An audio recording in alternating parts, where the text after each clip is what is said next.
He walked into the room with the confidence of someone who had never been humbled by an opponent. The Krav Maga instructor had trained soldiers, worked with law enforcement agencies, and built a reputation that stretched across continents. He had seen hundreds of martial arts systems, dismissed most of them, and now he stood in front of a group of Filipino Kali practitioners with a smirk that said everything his words had not yet spoken. What unfolded over the next several minutes would challenge everything he thought he knew about combat, blades, and the ancient science of Filipino warfare. The tension in that room did not appear out of nowhere. For years, a quiet but growing debate had been simmering in the global martial arts community. On one side stood Krav Maga, the combat system born out of necessity and forged through decades of real conflict in one of the most volatile regions on the planet. On the other side stood Kali, also known as Eskrima or Arnis, a martial art so deeply embedded in Filipino culture that it became the country's official national sport in 2010, taught in every school across the Philippine archipelago. Krav Maga was developed in the 1930s and 1940s by I.M.I. Lichtenfeld, a Hungarian-Israeli martial artist who initially created it for the Israeli Defense Forces. It was designed with one purpose in mind: to help soldiers survive real-world, life-threatening situations as quickly and efficiently as possible. The system drew from boxing, wrestling, judo, and street fighting principles, stripping away anything that could not be applied in an actual confrontation. Its philosophy was rooted in simplicity, aggression, and adaptability. It was brutal by design, not by accident. Kali, however, carried a history that predated modern warfare by centuries. Long before European colonizers arrived on the shores of Southeast Asia, the indigenous peoples of the Philippine Islands had already developed one of the most sophisticated weapons-based combat systems the world had ever seen.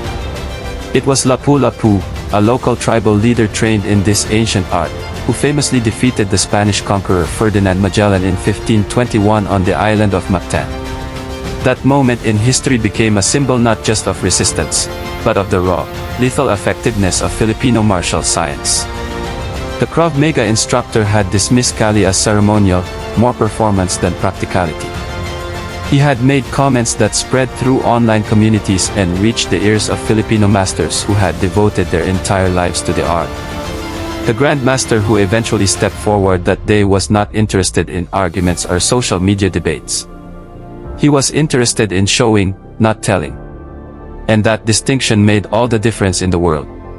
What most people outside the Filipino martial arts world do not fully appreciate is how deeply weapons are integrated into Kali from the very first day of training.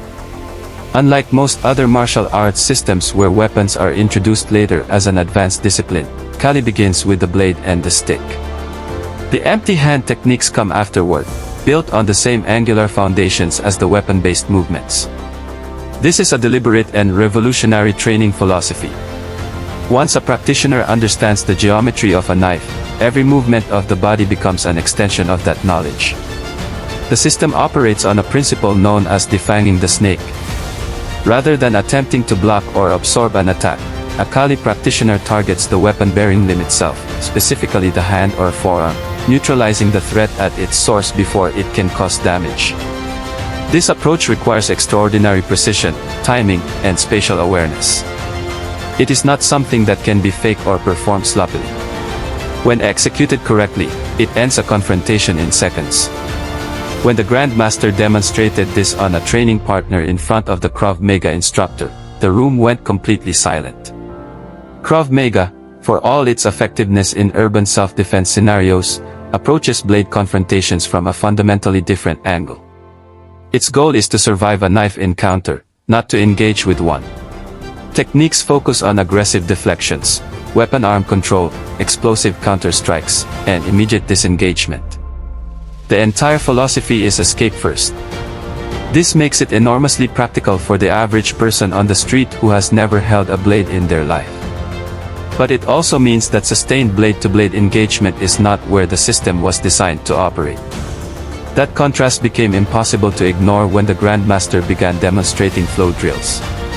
Kali training incorporates exercises like hubad-lubad, partner-based sequences that develop sensitivity and responsiveness in close contact ranges.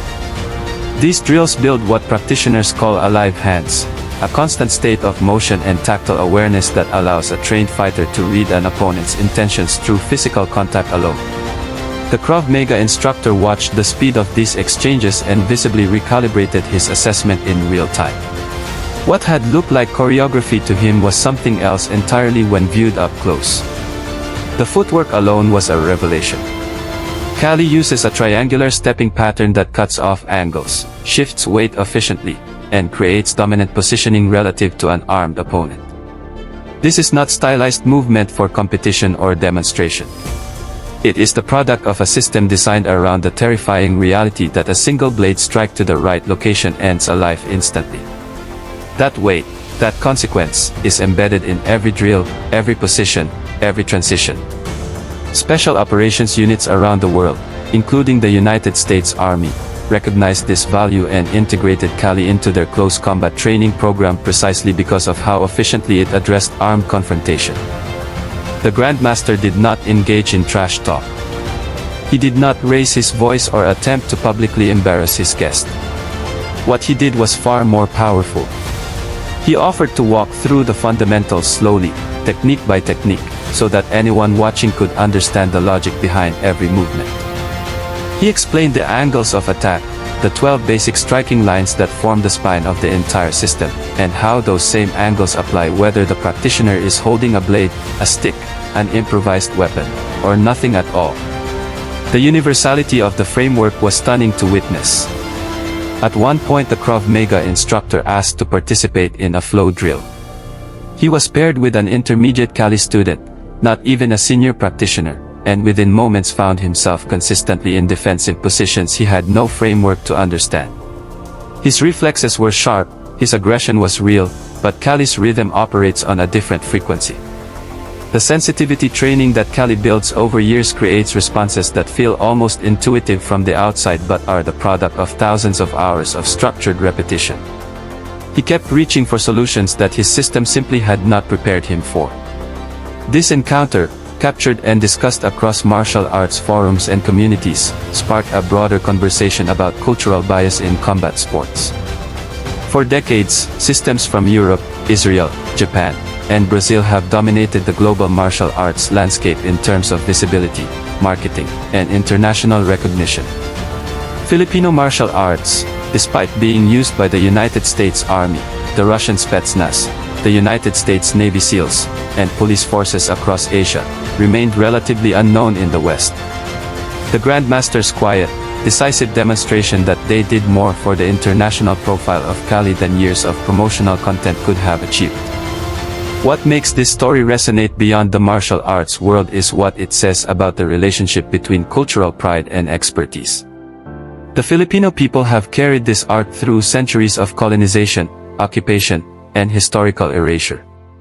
They kept it alive through oral tradition, through family lineages, through regional systems that survived because practitioners refused to let them disappear. The fact that an outsider could walk into a room and dismiss this heritage with a single contemptuous glance, and then be shown its depth within minutes, struck a chord with millions of people who understood that feeling from their own experience. The Grandmaster later spoke about how often this scenario plays out. Instructors from more commercially visible systems arrive expecting to educate and end up being the ones educated. He was not bitter about it. He welcomed every skeptic because a skeptic who witnesses truth becomes an advocate. He had seen it happen dozens of times across his career, and it had taught him that the art did not need to defend itself. It only needed to be shown. The US military's adoption of Kali into its combatives program, led by Army Ranger Matt Larson, who is widely regarded as the father of modern military combatives, was not a decision made out of cultural curiosity. It was a pragmatic choice based on effectiveness. The angular footwork, the weapon's transition principles, the attention to the geometry of a blade encounter, these were qualities that translated directly into life or death operational scenarios.